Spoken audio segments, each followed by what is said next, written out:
인도의 설화 중에 이런 이야기가 있습니다. 어떤 마술사가 쥐 한 마리를 관찰하다가 쥐가 고양이 앞에서 벌벌 떨며 두려워하는 모습을 보았습니다. 한참 동안 관찰하던 마술사의 마음에 쥐가 불쌍해지기 시작을 했습니다. 그래서 마술사는 마술을 부려서 쥐를 고양이로 변하게 했어요. 그런데 변신한 고양이가 또다시 두려워하기 시작합니다. 이번에는 개를 몹시 두려워했어요.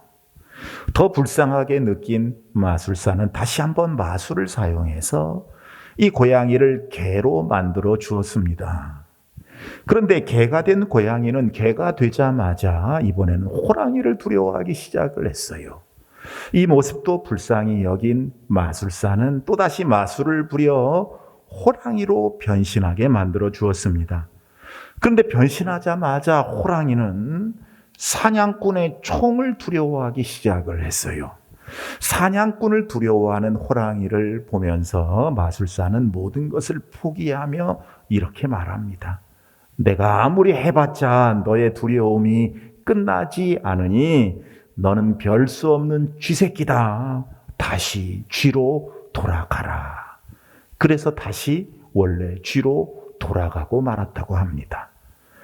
여러분, 이 설화는 우리의 삶 속에서 끊임없이 엄습해오는 자기 연민을 피하지 못하고 비틀거리는 인간의 모습을 상징한 것입니다. 사람이 자기 연민의 상태가 깊어지면 안 됩니다. 그러면 낙심, 패배감, 우울증으로 악화될 수 있기 때문이지요. 심리학자들은 그래서 이러한 것들을 심리적 감기라 이렇게 표현을 합니다. 우울증에 빠지게 되면 사람들은 알 수 없는 깊은 슬픔과 좌절감 속에 기분이 침체돼요. 자신이 초라하고 비참하게 느껴집니다. 매사에 흥미와 의욕이 저하되고 무기력해져요. 미래에 대한 희망도 상실하고 절망감에 휩싸이게 되고 때로는 자살 충동까지 느끼게 됩니다. 근데 문제는 자금의 우리 사회에 이런 자기 연민과 우울증으로 고통받고 있는 사람들이 너무 많다는 것이지요. 여러 가지의 스트레스, 자존감의 상실, 어떤 생업의 문제, 자녀의 문제 등등 여러 이유로 힘들어하는 사람이 참 많이 있습니다. 그리고 그 상처의 골이 깊어진다는 거지요. 의학자들의 연구에 의하면 우울증에 자주 빠지는 사람이 소위 그 자기 연민이 면역 체계의 저항력을 현저하게 떨어뜨린다고 해요. 이런 사람들이 암에 걸려 죽는 확률은 보통 사람보다 2배 이상 높다고 의학자들은 연구를 발표합니다. 그러므로 여러분들은 자기 연민이나 우울증 같은 것에 사로잡히지 않기를 축원합니다. 네. 마귀는 어떤 방법을 통해서라도 하나님의 백성들을 쓰러뜨리려고 해요. 우리들은 항상 모든 일을 합력하여 선을 이루어 주시는 하나님의 은혜와 사랑을 생각하면서 그 하나님 아버지를 신뢰하는 것이 참 중요해요. 하나님 아버지를 신뢰하는 것. 그래서 여러분 믿음의 낙관주의로 승리하시기를 바랍니다. 아멘. 그런데 오늘 본문에 보니까 엘리야 선지자가 바로 그런 자기 연민과 우울증에 빠졌어요. 패배감에 사로잡혔어요. 여러분 엘리야가 누굽니까? 얼마 전만 해도 엘리야는요 3년 6개월 동안의 흉년에도 사르밧 과부의 집에 가루통과 기름병이 마르지 않도록 도와주었던 사람이었어요. 또 엘리야가 그 가정에 사르밧 과부의 그 죽은 아들을 위해 기도하여 죽은 사람을 살린 사건도 있었습니다. 뿐만 아니라 엘리야는 아방 앞에서 갈멜산에서의 대승리를 거둔 믿음의 용장이었습니다. 850명의 우상 선지자들과의 싸움에서 이 엘리야는 하나님의 영광을 드러냈고 또 3년 6개월 동안 비도 오지 않았는데 기도함으로 비를 내리게 했던 인물이기도 했어요. 그래서 엘리야는 모세와 버금가는 능력과 기적의 선지자였던 것입니다. 그런데 엘리야가 그렇게 우상을 섬기는 자들을 죽였고 갈멜산 상에서 영적 대결에서 퍼펙트한 승리를 거뒀다는 이야기를 이세벨이, 우상의 괴수 이세벨이 남편인 아합왕에게서 듣습니다. 그래서 사신을 보내서 이세벨이 내가 내일 이맘때까지는 엘리야 너도 저 죽은 사람들처럼 꼭 만들어줄 것이야, 이렇게 저주하며 말을 전하자 그렇게 능력과 기적을 행했던 엘리야가 갑자기 두려움에 사로잡히면서 브엘세바로 도망을 치게 됩니다. 기록에 의하면 이 브엘세바까지는 정장 193km나 된다고 합니다. 이세벨의 칼이 무서워서 193km나 되는 먼 거리를 정신없이 도망쳐서 브엘세바에 도착을 하고 또 거기서 하루길, 광야길을 더 도망해서 한 로뎀나무 아래에서 뭐라고 얘기를 하냐면, 하나님, 이럴 바에야 차라리 나를 죽여주시옵소서. 내가 이렇게 힘들게 사느니 죽는 게 낫겠습니다. 확 죽어버리고 싶습니다. 이렇게 하나님 앞에서 한탄하게 돼요. 탁월한 영성의 사람, 위대한 하나님의 사람, 이 엘리야 선지자가 지금 깊은 자기 연민과 우울증에 빠져서 너무너무 외롭고 지쳐서 살 수 없다고, 이 실패감에 빠져서 탄식하고 절규하며 절망하는 가운데 한탄하고 있는 내용이 오늘 등장을 하고 있어요. 여러분, 이것을 기독교 심리학 용어로 말하면 엘리야 증후군이라고 말을 해요. 엘리야 증후군. 그러면 왜 엘리야가 이렇게 엘리야 증후군에 빠졌을까요? 엘리야 증후군이라는 말이 왜 이렇게 생겨났을까요? 우리가 엘리야처럼 자기 연민, 우울감, 패배감, 이 엘리야 증후군에 빠지는 분들이 많이 있어요, 의외로. 그러면 이 원인이 어디에 있을까요? 우리가 그 원인을 살펴보고 저와 여러분에게 주님의 치유와 회복이 있기를 바랍니다. 아멘. 혹 엘리야 증후군에 빠져 있지 않다고 할지라도 하나님 주신 말씀 여러분 가슴에 깊이 새기셔서 마지막 때 사탄의 괴계를 말씀으로 물리칠 수 있기를 축복합니다. 아멘. 첫 번째로, 사람과 환경, 형편에 민감하면 이런 현상 속에 빠져요. 사람, 환경, 형편에 민감하면. 자, 오늘 본문 1, 2절 말씀을 읽어보도록 하겠습니다. 아합이 엘리야가 행한 모든 일과 그가 어떻게 모든 선지자를 칼로 죽였는지를 이세벨에게 말하니, 이세벨이 사신을 엘리야에게 보내어 이르되 내가 내일 이맘때에는 반드시 내 생명을 저 사람들 중 한 사람의 생명과 같게 하리라. 그렇게 하지 아니하면 신들이 내게 벌 위에 벌을 내림이 마땅하니라 한지라. 아멘. 그런데 이어지는 본문 3절에 보면 그가 이 형편을 보고 일어나 자기의 생명을 위해 도망하여, 이렇게 되어 있어요. 어떤 형편이에요? 이세벨이 엘리야를 시퍼런 살기를 가지고 죽이려는 형편입니다. 그런 정황이에요. 여러분, 엘리야가 어떤 사람이었다고요? 엘리야는요, 우상을 섬기는 850명의 이 우상 선지자들과의 대결에서 승리했던 사람입니다. 그런데 이번에는 이세벨의 협박에 맥을 못 쳐요. 남자 850명은 이기고 그까지 여자 한 사람 말에 맥을 못 치고 있다, 그 말씀입니다. 왜 그랬을까요? 형편에 민감했기 때문입니다. 사람의 말에 민감했기 때문에 그래요. 여러분, 이렇게 사람과 환경, 형편을 과대해서 평가하면 까짓거 그 여자 하나 갖고 뭐라고, 그 여자가 말 한마디 했다고, 이렇게 사람과 환경을 과대해서 평가하면 한순간에 자기 연민에 빠질 수 있어요. 그 좋지 않은 환경 속에 매몰돼서 부정적 우울감 속에 깊이 빠져들어갈 수 있다는 것이에요. 지금 엘리야는요, 위대한 선지자답지 않게 좋지 않은 형편과 환경에 대해서 너무 지나친 과민 반응을 보여서 도망을 쳐가지고 하나님께 죽여달라고, 다 죽어버리고 싶어요. 하나님, 내가 왜 이렇게 살아요? 지금 이렇게 말하고 있는 거예요.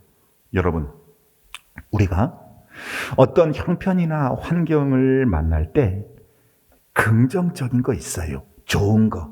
이런 것은 그 가능성을 볼록 렌즈로 확대해가지고 해석해야 돼요. 예. 근데 부정적인 것은 오목렌즈로 축소해가지고 조그만하게 해석할 필요가 있어요. 부정적인 거 안 좋은 것은요, 다윗이 거인 골리앗과 싸울 때 죽은 개로 본 것처럼 별거 아닌 것으로 해석할 수 있어야 된다 하는 사실이지요. 여러분, 엘리야가 왜 이렇게 돼버렸어요? 850명과의 영적 대결을 할 때는 1대 850이었음에도 사람이나 환경 형편을 보지 않았어요. 어떻게 한 명이 850명을 이길 수 있겠어요? 그때는 사람 형편, 환경에 민감하지 않았기에 그 난망한 상황에서도 승리할 수 있었습니다. 그런데 지금은 이세벨이라는 여자 하나가 살기 등등한 것을 보자마자 그 형편과 환경에 아주 민감했기 때문에 그것을 과대 해석해가지고 먼저 멀리 들판으로 도망가 버린 것입니다. 스스로 자기 연면에 빠져 있는 거예요. 사랑하는 여러분, 우리 그리스도인이라는 게 대체 어떤 존재입니까? 우리가 하나님과 무슨 상관이 있는 존재예요? 우리가 하나님을 믿는 게 그냥 예배당에 와서 예배 시간에 앉았다 헌금하고 찬송하고 가면 되는, 그러면 끝나는 그런 존재입니까? 그게 전부예요? 그렇지 않아요. 그리스도인은요, 여호와 하나님을 아버지로 모시고 사는 사람입니다. 아멘. 그래서 나는 하나님의 자녀인 줄로 믿습니다. 아멘. 자녀라는 게 뭐예요? 하나님의 아들, 딸이라는 거예요. 아들 자자 계집 여자잖아요. 하나님의 아들, 딸이에요. 하나님을 아버지로 모시고 그분의 독생자 예수님을 내 주인으로, 내 주님으로 모시고 사는 사람들인 줄로 믿습니다. 아멘. 여러분들 중에 나는 그리스도인이다, 내 안에는 그리스도의 피가 흐르고 있다, 이렇게 믿고 있는 분들은 아멘 해보시길 바랍니다. 아멘. 그러면 그분은 내 주인이 있잖아요. 온 우주 만물을 창조하신 하나님이 내 아버지잖아요. 그러니 어떤 일개 사람의 말, 어떤 형편, 환경에 민감할 필요가 없어요. 그렇게 민감하게 만드는 건 그건 마귀가 장난하는 거예요. 참된 그리스도인은 어떤 어려운 형편에서도 내 아버지 하나님을 신뢰하고 예수님을 믿고 따름으로 하나님께서 나를 지켜주시고 책임져 주실 것이니 내 주인이 계시잖아요.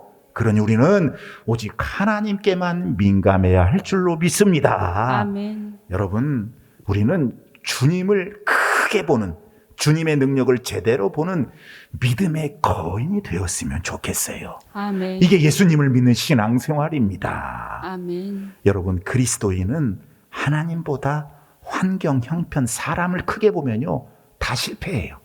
백전백패입니다. 백전백패. 베드로가 그랬어요. 마태복음 14장에 보면 갈릴리 호수에서 깊은 밤에 풍랑이 일었습니다. 갈릴리 호수는요, 바다처럼 넓은 호수예요. 그러니까 풍랑이 밤에 일으니까 배가 침몰할까 봐 제자들이 무서워 벌벌 떨고 있는데 예수님께서 밤 사경에 바다 위로 걸어오셨어요. 다른 제자들은 예수님을 유령이라고 생각하면서 무서워했는데 베드로는 예수님을 알아봤어요. 첫째 수제자다워요. 이 베드로가 뭐라고 얘기했어요? 주여, 주님이시거든 나를 명하사 물 위로 오라고 말씀해 주시옵소서, 이렇게 이야기를 했어요. 예수님께서 오라고 하셨어요. 베드로가 예수님이네요. 예수님을 보면서 물 위를 걸어갔을 때는 물 위를 잘 걸어가면서 괜찮았는데 바람이니까 그 환경과 형편을 보니까 그때는 물속에 풍덩 빠져버리게 되지 않았습니까? 여러분은 이 성경을 정확무오한 하나님의 말씀으로 믿으십니까? 아멘. 네, 이거 믿으세요? 하나님의 말씀으로? 아멘. 이 말씀은 누구에게 주시는 말씀이에요? 저와 여러분에게 주신 하나님의 말씀인 줄로 믿습니다. 아멘. 그러면 왜 이 말씀이 이 마태복음에 기록되어 있을까요? 왜 말씀에 기록하셨을까요? 우리가 형편이나 환경에 민감해서 그것들에 좌우될까 봐, 우리의 연약함을 아시는 주님께서, 우리의 믿음이 부족하다는 것을 인지하고 계시는 주님께서 그럴 때는 형편이나 어려움, 이런 환경이 힘들 때는 그런 것에 의지하지 말고 민감하지 말고 말씀을 의지해서 주님만 바라보라고 기록해 주신 말씀인 줄로 믿습니다. 아멘. 사랑하는 여러분, 여러분은 무엇을 보십니까? 하나님을 보십니까? 아니면 사람이나 형편, 환경을 보십니까? 우리가 환경을 보면요, 언제나 환경이 우리보다 거대하게 느껴집니다. 우리가 사람이나 형편을 보면요, 사람이나 형편이 우리보다 훨씬 더 크게 느껴져요. 그리고 나는 작게 느껴집니다. 나는 연약하게 느껴져요. 그러나 우리는, 여러분 기억하세요, 사람이나 형편에 좌우되는 존재가 아니에요. 나의 주인에 의해서 좌우되는 존재입니다. 나의 주인이신 하나님에 의해 좌우되고 그분이 책임져 주시는 하나님의 자녀다.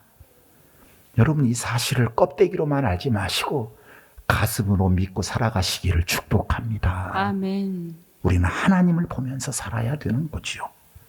나비는 수심을 몰라서, 물의 깊이, 나비는 수심을 몰라서 바다가 조금도 두렵지 않다, 그런 말이 있어요. 우리가 환경, 사람, 형편에 민감할 때 두려움이 생기고 자기 연민과 패배의식 속에 빠질 수밖에 없지만, 그래서 그 두려움의 환경이 나를 잡아먹어 버리지만, 바다보다 깊고 하늘보다 높은 모든 우주 만물을 말씀으로 창조하신 하나님의 능력과 나에 대한 사랑을 바라보면, 주님의 그 능력과 사랑에 민감하면 그 어떤 환경도 형편도 두렵지 않습니다. 아멘. 우리는 승리할 줄로 믿습니다. 아멘. 여러분, 가나안 정복을 위한 정탐꾼의 일화를 생생하게 기억하시지요.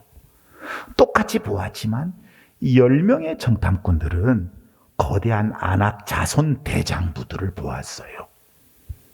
그래서 자기들을 메뚜기처럼 생각하는 자기 연민과 패배의식에 사로잡히고 맙니다. 그래서 가나안 땅에 들어가지 못하는 패배자가 되고 말았어요. 그러나 여호수아와 갈렙은 다른 것을 봤어요. 하나님께서 가나안 땅을 우리에게 주시겠다고 하신 주의 말씀을 보았고 하나님의 능력을 보았습니다. 그래서 그들은 그 땅에 기름진 것들, 곡식의 풍성함을 보고 돌아와서 믿음의 보고를 한 것입니다. 그래서 하나님께서는 그 사람들의 말을 다 듣고 계셔서 여호수아와 갈렙만 가나안 땅에 들어가게 하신 거예요. 승리하게 하신 거예요. 보이지 않는 하나님께 우리 눈을 고정하면 우리는 승리하게 되어 있습니다. 아멘. 환경은 얼마든지 극복할 수 있는 줄로 믿습니다. 아멘. 반대로 사람이 보이고 환경이 보이기 시작하면 하나님은 사라져가는 거예요. 그러므로 여러분 명심하세요. 보이는 것을 보지 마시고 제발 꼭 반드시 늘 항상 여전히 보이지 않는 하나님을 볼 수 있기를 바랍니다. 아멘. 주님을 크게 보는 믿음의 거인들이 다 되시기를 축원합니다. 아멘. 두 번째로, 충동적이고 조급한 판단을 하면 이렇게 자기 연민에 빠지게 돼요. 엘리야가요, 갑자기 마음이 급해졌습니다. 지금까지는 주님의 인도하심을 받으면서 기도 중심으로 살아온 그가 이번에는 너무 충동적으로 행동을 해요. 자기를 죽인다는 이세벨의 말 한마디에 기운을 잃고 바로 도망쳐버린 거예요. 여러분, 마음이 성격이 급한 사람일수록 소위 정서적인 업앤다운이 잦아요. 우울감, 실패감, 낙심 속에 있는 사람일수록 그런 사람들을 보면 돌발적이고 충동적인 행동을 하고 부정적이고 극단적인 생각을 하게 됩니다. 그래서 처량한 자기 연민과 슬픔 속에 또 깊은 슬럼프에 빠집니다. 사랑하는 여러분, 여러분 중에 혹시 내가 성미가 막 급하다 보니까 충동적으로 인내하지 못할 때가 있으신 분들 계신가요? 주님께 기도하시면 돼요. 주님, 저의 성격과 정서를 새롭게 해 주시옵소서. 어제 토요일 날 바쁜데 뜻하지 않게 어떤 분의 간증을 들었습니다. 우리 교인이 아닌데 이분이 폭력 세계에 있었던 사람이었어요. 예수 믿은 지 8개월 됐습니다. 8개월 됐는데 얼마 전에 교도소에 다녀왔다고 해요. 그런데 하나님께 기도해서 사업을 성공해서 한 달에 1억씩 벌고 있다고 해요. 대단한 거죠. 네. 그런데 돈이 전부는 아니지만 이 사람이 하나님께 기도해서 응답받고 한 일을 통해 그렇게 복을 받았다는 이야기예요. 자, 근데 이분이 어떻게 예수님을 믿게 되는가? 이분은 징역 12년을 살고 온 이 조폭 행동대장의 전도를 받았다고 해요. 징역 12년이면요, 굉장한 중범죄자들이 받는 형벌입니다. 네. 그런데 이 조폭세계 행동대장이 징역 12년을 살았는데 출소해서 예수님을 만난 거예요. 이 사람을 만날 때마다 자꾸 교회 가라고 예수 믿으라고 하니까 별 수 없이 가기 시작을 했다가 예수님을 만나고 체험을 하게 된 것이지요. 그런데 조금 우픈 것은 이 전도했던 징역 12년을 살고 나왔던 사람이 또 얼마 전에 잠깐 교도소에 또 갔다 나왔대요. 이 사람이 예수 믿는 사람인데 교회 생활하는 사람인데 제가 물어봤어요. 왜 그랬냐고. 옛날 그 성격이나 성미가 많이 진정이 됐는데 가끔씩 기분 나쁘고 화가 나면 술을 먹는다는 거예요. 술을 먹으면 옛날 그 성품과 성미가 나온다는 거예요. 그래서 사고를 쳐서 교도소를 또 갔다 왔다는 거예요. 여러분, 이게 예수 믿는 사람들이 실수할 수 있는 일이에요. 우리의 성격, 성품, 정서, 하나님께서 이것을 새롭게 해주셔야 합니다. 아멘. 여러분, 막 충동적으로 욱하고 힘들고 어려워하시는 분들이 있어요. 그러다가 사고 치는 분, 그것 때문에 자기 스트레스 때문에 자기가 힘들어하고 자기를 괴롭히는 사람들이 있어요. 그런 사람 반드시 하나님, 제 성품과 성격과 정서를 새롭게 해주십시오. 이렇게 늘 기도할 수 있기를 축원합니다. 아멘. 우리는 화급한 상황에서도 잠잠히 하나님만을 바라는 믿음의 훈련이 필요한 거예요. 잠시 후에 찬송하겠지만 나의 영혼이 잠잠히 하나님만 바라며 나의 구원이 그에게서 나는도다. 할렐루야. 세 번째로, 인생의 목적과 사명을 잃어버리면 이렇게 자기 연민에 빠져요. 인생의 목적과 사명.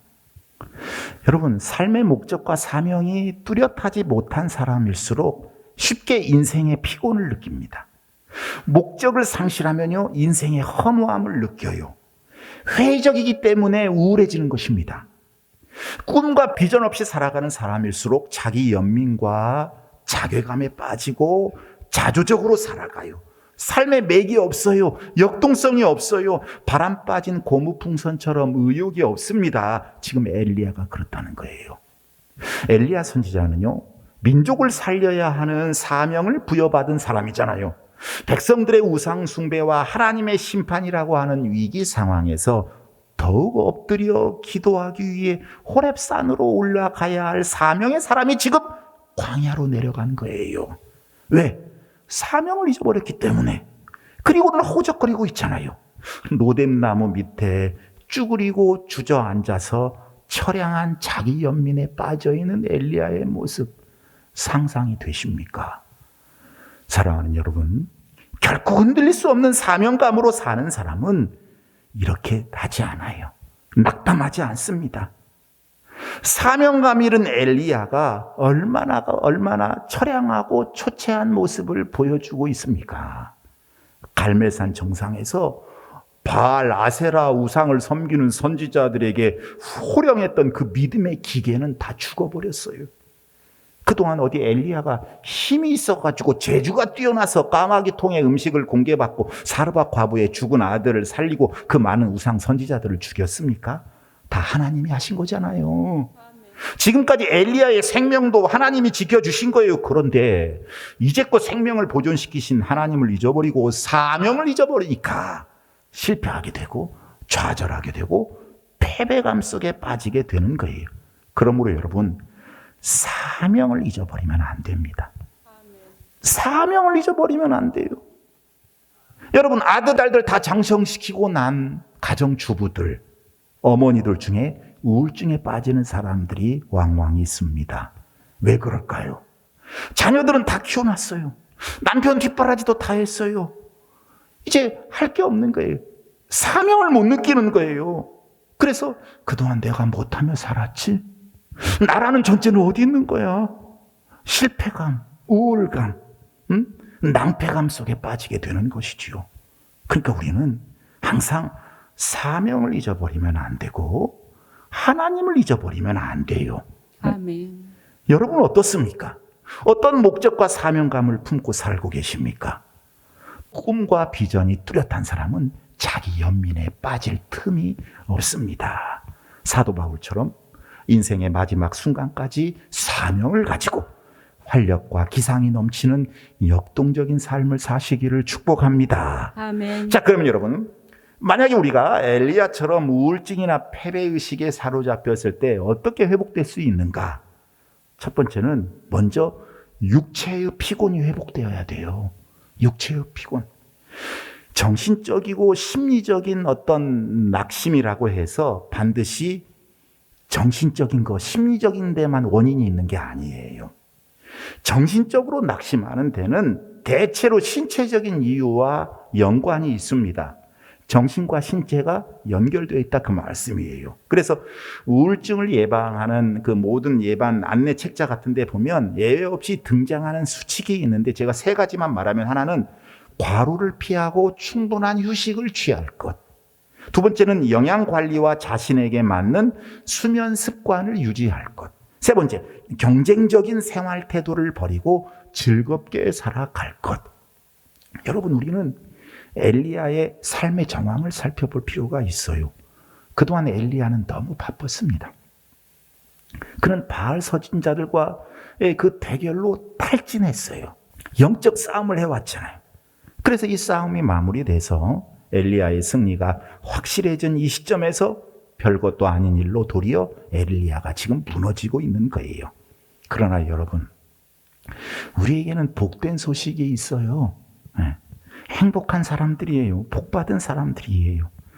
양 같은 우리들이 때때로 뒤집어지고 넘어졌을 때 혼자 힘으로 다시 일어서지 못하게 되면 선한 목자이신 우리 주님께서는 우리에게 다가오셔서 우리를 세워주시고 힘이 나도록 마사지도 해주시고 혈액순환이 잘 되게 하셔서 소생시켜 주시는 줄로 믿습니다.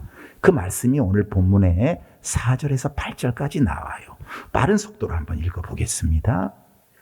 자기 자신은 광야로 들어가 하루길쯤 가서 한 로뎀나무 아래에 앉아서 자기가 죽기를 원하여 이르되 여호와여 넉넉하오니 지금 내 생명을 거두시옵소서. 나는 내 조상들보다 낫지 못하니이다 하고 로뎀나무 아래에 누워 자더니 천사가 그를 어루만지며 그에게 이르되 일어나서 먹으라 하는지라.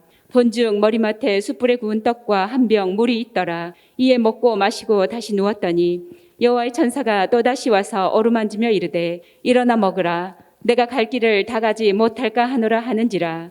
이에 일어나 먹고 마시고 그 음식물에 힘을 의지하여 40주 40야를 가서 하나님의 산 호렙에 이르니라. 아멘. 자, 여러분, 엘리야를 소생시켜 주시기 위해서 선한 목자이신 주님께서 하신 일이 무엇입니까? 먼저 천사를 보내셔서 어루만져 주십니다. 할렐루야. 아멘. 거기서 끝난 게 아니에요. 엘리야에게 숯불에 구운 떡과 한 병의 물까지 리얼하게 주시면서 또다시 어루만져 주십니다. 그러면서 격려와 위로를 해주시는 거예요. 사랑하는 엘리야야, 수고 많았지? 어서 일어나 먹거라. 힘을 얻어서 네가 갈 사명의 길을 다시 가야지. 응? 하나님은 1차적으로 먼저 육적으로 탈진해 있는 그 엘리야의 육적인 치유와 회복을 해주셨어요. 이것이 하나님의 은혜인 줄로 믿습니다. 아멘. 여러분, 우리가 낙심했다고 하면 되게 영적으로만 치유하려 하는데 그러면 안 돼요. 하나님께서는 육체를 참 귀하게 보시기 때문에 육체의 쉼도 참 귀하게 보십니다. 성도의 육체는 하나님의 성령이 임하는 성전이기 때문입니다. 아멘. 그러니 여러분, 육체를 잘 관리하셔야 돼요. 육체를 학대하시면 안 돼요. 그리고 육체에 쉼을 주셔야 합니다. 아멘. 자, 여러분, 오늘 열왕기상 19장 6절에 나온 순서대로 하나님이 원하신 치유를 정리하면 제일 먼저 하는 일은 먹는 일이에요. 그 다음에는 마시는 일이었어요. 그 다음에 누워 자는 일입니다. 따라서 먹자, 마시자, 자자.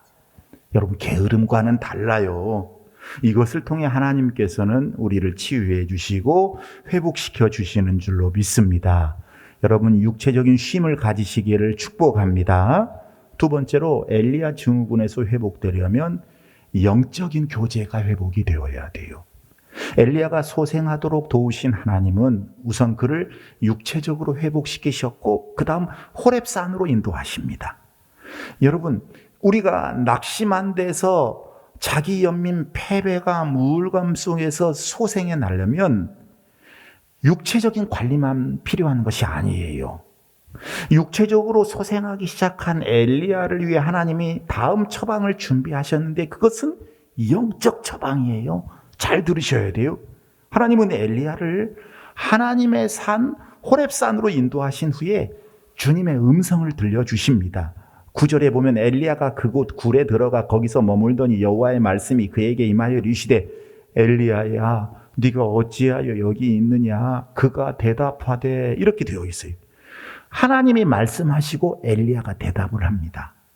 바로 말씀과 기도를 통해 하나님과의 교제를 하게 하신 거예요. 아멘. 여러분, 영적인 교제가 회복됐다는 말은 다시 하나님을 가까이 하게 되었다는 말이에요. 이세벨의 말에 무서워가지고 기도도 안 해보고 냅다 도망쳐버리던 엘리야가 다시금 영적인 교제가 회복이 되자 두려움을 떨쳐버리고 일어섭니다. 여러분, 그런데 너무 지쳐있는 분들 있어요. 영적인 회복을 하기에는 말씀과 기도를 가까이 하고 영적인 회복을 하기가 어려운 분들, 목사님 기도도 안 나와요. 말씀도 볼 힘이 없어요. 육체적인 쉼을 가진 여유가 없을 때도 있다. 그런 분들도 있다. 그 말씀이에요. 그래서 영적인 회복의 작업을 하기 쉽지 않는 분들, 그럴 때는 여러분 찬송을 많이 들으십시오. 아멘. 그리고 그냥 기독교 텔레비전을 틀어놓고 사십시오. 기도하기 힘들면 누워서라도 하나님에게 푸념을 하세요. 하나님에게 말씀을 하세요. 그냥 편하게 말하세요. 누워서. 그리고 예수 내 구주, 예수 십자가를 계속적으로 뇌까리십시오. 하나님께서는 영적인 회복을 허락하실 줄로 믿습니다. 아멘. 세 번째로, 치유와 회복을 위해서는 주님의 임재를 경험해야 돼요. 주님의 임재, 주님이 살아 역사하시는 것을 경험해야 된다는 거지요. 아멘. 엘리야는요, 갈멜산 위에서 우상 선지자들 850명과 결전을 치렀습니다. 그런데 그렇게 당당하던 엘리야가 로뎀나무 아래서 왜 이리도 비참하게 자기 생명을 포기할 생각마저 하게 되었을까요? 그것은 이세벨의 시퍼런 살기 아래 하나님이 함께 하심, 하나님의 임재를 잃어버렸기 때문에 그렇습니다. 참 이거 슬픈 거예요. 진짜 감당하기 어려운 거예요. 갈멜산 상에서 체험한 모든 것이 한순간의 허망일 뿐 이제 엘리야 자신은 혼자라고 느낀 거예요. 혼자라고. 나 혼자구나. 나 혼자구나. 그래서 10절에 오직 나만 남았다고 고백을 하는 것입니다. 나 혼자라는 전형적인 우울 증세를 보이고 있는 엘리야에게 하나님이 어떻게 하십니까? 하나님의 임재를 계시하십니다. 할렐루야. 아멘. 하나님의 임재. 자, 오늘 본문 11절에서 18절까지를 우리가 여러분 요즘에 읽고 있는 쉬운 성경으로 빠른 속도로 읽어보도록 하겠습니다. 여호와께서 엘리야에게 말씀하셨습니다. 가거라, 산 위에서 내 앞에 서 있어라. 내가 내 앞으로 지나가겠다. 그러더니 매우 센 바람이 불어와 여호와 앞에서 산을 가르고 큰 바위를 쪼갰습니다. 그러나 여호와께서는 그 바람 속에 계시지 않았습니다. 바람이 불고 난 뒤에 지진이 일어났습니다. 그러나 그 지진 속에도 여호와께서는 계시지 않았습니다. 지진이 일어난 뒤에 또 불이 났지만 그 불 속에도 여호와께서는 계시지 않았습니다. 불이 난 뒤에는 조용하고 부드러운 목소리가 들렸습니다. 엘리야는 그 소리를 듣고 겉옷으로 얼굴을 가렸습니다. 그리고 밖으로 나가서 동굴 입구에 섰습니다. 그때 어떤 소리가 들려왔습니다. 엘리야야, 어찌하여 여기에 있느냐? 엘리야가 대답했습니다. 만군의 하나님 여호와여, 저는 언제나 제 힘을 다해 주님을 섬겼습니다. 그러나 이스라엘 백성은 주님과 맺은 언약을 어겼습니다. 그들은 주님의 제단을 부수고 주님의 예언자들을 칼로 죽였습니다. 살아남은 예언자는 저밖에 없습니다. 그런데 지금 그들은 저까지 죽이려 합니다. 여호와께서 엘리야에게 말씀하셨습니다. 내가 왔던 광야길로 돌아가 다마스커스로 가거라. 그 성에 들어가서 하사엘에게 기름을 부어 아람 왕으로 세워라. 그런 다음에 님시의 아들 예후에게 기름을 부어 이스라엘 왕으로 세워라. 그리고 아벨무올라 사람 사밧의 아들 엘리사에게 기름을 부어라. 그는 너의 뒤를 이을 예언자가 될 것이다. 하사엘의 칼을 피해서 도망치는 사람은 예후가 죽일 것이요 예후의 칼을 피해서 도망치는 사람은 엘리사가 죽일 것이다. 또한 내가 이스라엘에 7,000명을 남겨두었는데 그들은 한 번도 바알에게 절한 적이 없고 바알의 우상에게 입을 맞춘 적이 없는 사람들이다. 아멘. 자, 우선 엘리야에게 산에 서 있으라고 하십니다. 그분이 지나가시겠다는 거예요. 도대체 하나님이 어떤 모습으로 지나가실지 궁금하지 않았겠습니까? 처음에는 큰 바람이 지나갔습니다. 다음에는 지진이 일어났어요. 그러나 하나님은 거기에 계시지 않았습니다. 보이지 않았어요.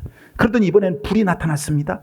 지금 엘리야가 선 곳은 호렙산이었어요. 과거 이곳에서 하나님은 모세에게 가시떨기 불꽃 가운데 자신을 나타내셨습니다. 당연히 그렇게 나타나실 하나님을 기대하지 않았겠습니까? 그러나 하나님은 불 가운데에서도 자신을 계시하지 않으셨어요.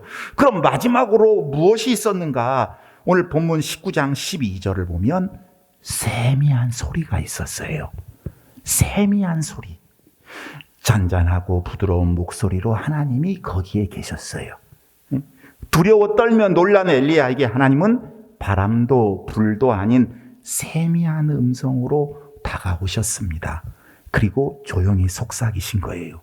그 뒤에 내용을 보면 다 이런 내용이에요. 사랑하는 엘리야야, 사랑하는 엘리야야, 그동안 힘들었지. 그러나 너는 혼자가 아니야. 내가 너와 함께 있을 거야. 너를 떠나지 않고 너를 붙들어주고 너에게 힘을 줄 텐데 왜 낙심해? 사랑하는 엘리야야, 힘을 내거라. 두려워하지 말아라. 나는 너의 하나님이기에 너를 굳세게 할 것이고 너를 도와줄 것이고 나의 의로운 오른손으로 너를 붙들어 줄 거야. 너는 내 자녀잖아. 나의 충성된 종이잖아. 그러니 힘을 내거라. 그리해서 내가 너에게 준 사명을 잘 감당하기를 바란다. 아멘. 뒤에 내용이 다 그 말씀인 거예요. 하나님이 사랑하는 엘리야를 어루만져 주시면서 당신의 임재를 보여주고 계시는 거예요. 아멘. 앞에 부분에 보니까 아까 오늘 본문에 2번이나 어루만져 주셨다 그랬잖아요. 어루만져 주셨다. 여러분에게도 이러한 은혜가 있기를 바랍니다. 아멘. 말씀 정리합니다. 사랑하는 여러분, 여러분은 요즘 어떤 일로 힘들어하고 낙심하십니까? 무엇이 여러분들을 우울하게 만드십니까? 혹시 내 인생은 패배했다고 생각되는 분, 나 혼자다, 나 혼자야, 너무 고독하다, 이렇게 생각하시는 분들 계시는가요? 참 인생 살기 어렵지요. 더구나 하나님의 일을 직접적으로 신실하게 하기는 참 힘든 일인 것 같습니다.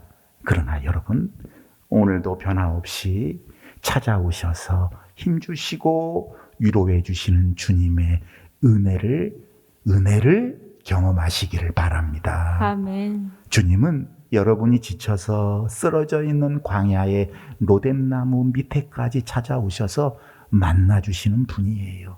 아멘. 나는 힘을 잃어도 하나님은 새 힘을 주십니다. 아멘. 언제 우리가 내 힘으로 살았습니까? 하나님 힘으로 사는 거지요. 주님은 오늘도 지쳐있는 여러분의 마음을 어루만져 주시고 보듬어 주시고 쓰다듬어 주시고 세상이 줄 수 없는 위로와 평강과 기쁨과 소망을 여러분에게 주시는 사랑의 아버지인 줄로 믿습니다. 여러분이 이 땅에 살아야 할 사명도 하나님은 깨닫게 해주세요. 그러므로 혹 지치고 낙심한 분들, 패배감 속에 살아가시는 분들, 이 세상 나 혼자야 너무 쓸쓸하고 외롭고 고독해. 이런 분들 주의 말씀을 통해 치유와 회복을 얻기를 축복합니다.